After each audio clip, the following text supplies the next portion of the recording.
కూర్చోమంటావా ఏం చేయమంటావు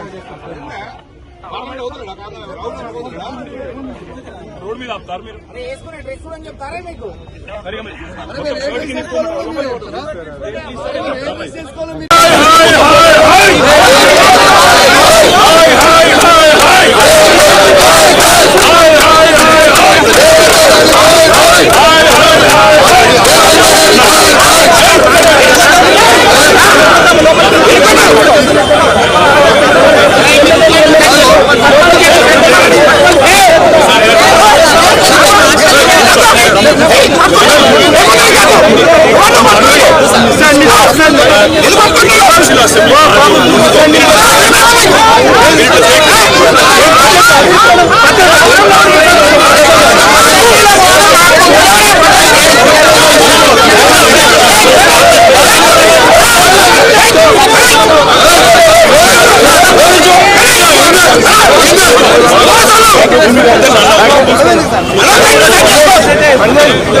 సభలో మేము ఈ యొక్క విషయాలను ఎక్స్పోజ్ చేసి ఇక్కడి నుంచి యావత్ దేశానికి కాంగ్రెస్ డబుల్ స్టాండర్డ్స్ ని ఎక్స్పోజ్ చేయాలని. గల్లీ కాంగ్రెస్ ఒక తీరు, ఢిల్లీ కాంగ్రెస్ ఒక తీరు. ఢిల్లీ కాంగ్రెస్ ఏమో అదానీ చోర్ హే అంటారు, గల్లీ కాంగ్రెస్ ఏమో అదానీ బాయి బాయి అంటున్నాడు. అంటే రాహుల్ గాంధీకి ఏమో అదానీ చోర్ లెక్క కనబడుతుండు, రేవంత్ రెడ్డి లెక్కేమో దోస్తు లెక్క కనబడుతుండు. మరి ఇప్పుడు రాహుల్ గాంధీది కరెక్టా, రేవంత్ రెడ్డి కరెక్టా? నిజంగా అదానీ చోరా, అదానీ దోస్తా? ఇలా రాహుల్ గాంధీ ఒక డైలాగ్ ఎట్లుంటది, ఇలా రేవంత్ రెడ్డి ఒకటి ఎట్లుంటది? ఇద్దరు ఒకే పార్టీ కదా.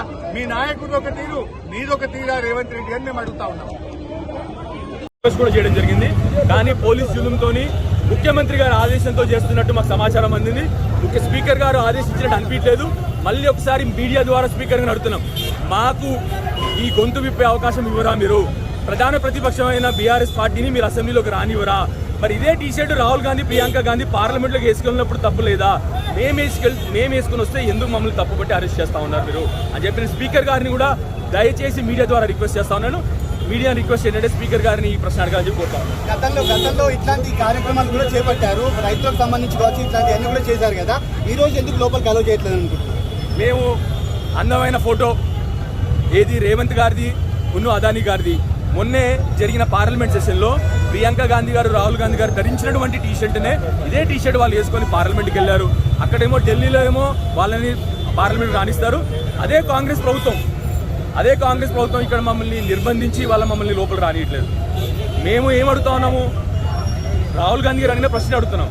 అదానీ గారికి రేవంత్ గారికి అక్రమ సంబంధం ఏంటి అని అడుగుతా ఉన్నాం. దాని గురించి మేము టీ షర్ట్ వేసుకొని వస్తున్నాం. పార్లమెంట్లో అక్కడ వాళ్ళని రానిచ్చారు, కానీ ఇక్కడ మమ్మల్ని నిర్బంధించి మా అందరినీ కూడా ఇక్కడ అరెస్ట్ చేయడం జరుగుతూ ఉంది. తప్పకుండా మేము మాత్రం ప్రజల పక్షాన 100% ఈ అక్రమ సంబంధం గురించి ప్రశ్నిస్తూనే ఉంటాము. తప్పకుండా ఈ ప్రభుత్వాన్ని మళ్ళీ ఒకటి అట్లే స్పీకర్ గారిని అడుగుతా ఉన్నాను. నేను ఇప్పుడు కూడా రిక్వెస్ట్ చేశాను, స్పీకర్ గారు ఆర్డర్ ఉందా, స్పీకర్ గారు మమ్మల్ని అరెస్ట్ చేయమన్నారా? మరి స్పీకర్ గారిని కూడా కోరుతా ఉన్నాను, మీరు ప్రధాన ప్రతిపక్షం కూడా మీ స్పీకర్ గారికి ఏ పార్టీతో సంబంధం ఉండదు. ప్రధాన ప్రతిపక్షంగా మేము కోరుతా ఉంది ఏంటంటే మీరు మమ్మల్ని అసెంబ్లీలో రానిరా అని చెప్పి స్పీకర్ గారు కోరుతా ఉన్నాను. ఆల్రెడీ ఇచ్చినటువంటి